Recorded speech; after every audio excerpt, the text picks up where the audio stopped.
بسم اللہ الرحمن الرحیم۔ السلام علیکم دوستو۔ حضرت عمر رضی اللہ تعالی عنہ کا ایک ایسا واقعہ جو آپ کی آنکھوں میں آنسو لا دے گا۔ دوستو، اس واقعے کو ضرور پورا سننا۔ حضرت عمر فاروق رضی اللہ تعالی عنہ کے زمانے میں اسلام حدود 23 لاکھ مربع میل تک پھیل گیا۔ حضرت عمر جو تخت حکومت پہ بیٹھتے تھے، ان کا تخت کوئی سونے چاندی کا نہیں تھا، بلکہ مسجد نبوی کی چٹائی تھی، اور وہیں بیٹھ کر لوگوں کی باتیں سنتے، ان کی پریشانی سنتے، اور جب رات ہوتی تو بھیس بدل کر مدینے کی گلیوں میں گشت کرتے تھے۔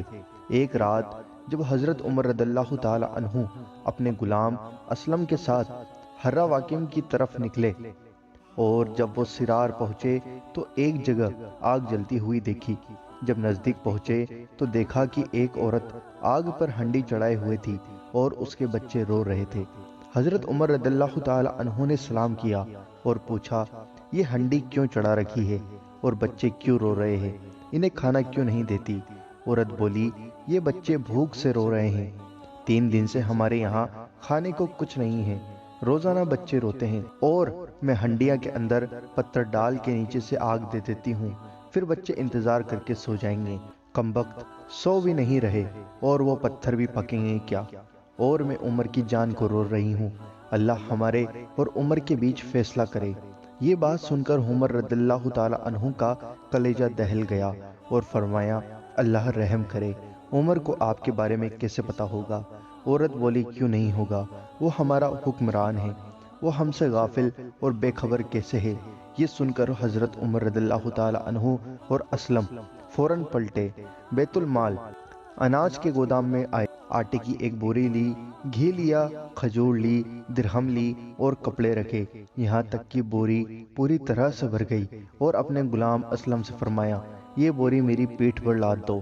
اسلم بولے، یہ کام تو میرا ہے، میرے آقا، یہ بوری میں اٹھاؤں گا۔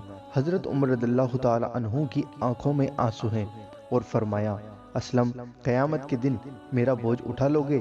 یہ عمر کا بوجھ ہے، عمر کو ہی اٹھانے دو۔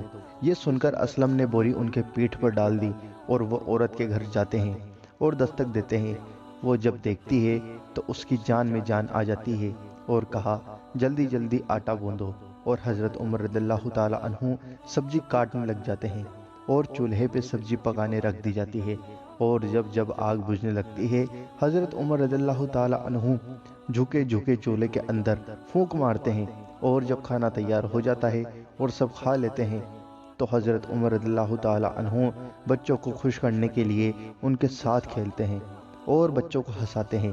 جب بچے مسکرانے لگے تو عورت بولی، اللہ تعالیٰ آپ کو جزائے خیر دے، خلافت کے اصلی حقدار آپ ہو، عمر نہیں۔ حضرت عمر رضی اللہ تعالی عنہ نے کہا، آپ عمر کو معاف کر دیں۔ اس نے کہا، تو اتنی ہمدردی کیوں کرتا ہے اس کی؟ کہا، میری بہن، عمر کو معاف کر دے۔ عورت بولی، نہ، عمر کی میرے سامنے بات نہ کر، قیامت کا دن ہوگا، عمر کا گریوان ہوگا اور میرا ہاتھ ہوگا۔ یہ سن کر حضرت عمر بلک بلک کر رونے لگے اور کہا، وہ بدنصیب عمر تیرے سامنے ہے، آج ہی کہہ لے جو کہنا ہے، قیامت کے دن مجھے معاف رکھنا۔ حضرت عمر رضی اللہ تعالی عنہ کہتے ہیں، اگر دجلہ کے کنارے اگر ایک بکری کا بچہ بھی پیاسا مر گیا تو اس کا حساب بھی عمر سے لیا جائے گا۔ اللہ اکبر۔ دوستو، یہ واقعہ کنز العمال کے اندر لکھا ہوا ہے۔ امید کرتا ہوں کہ آپ کو یہ ویڈیو پسند آئی ہوگی۔ اس ویڈیو کو لائک ضرور کریں اور اس ویڈیو کو زیادہ سے زیادہ آگے ضرور شیئر کریں، اور آپ کے اپنے چینل اللہ دین کو ضرور سبسکرائب کریں۔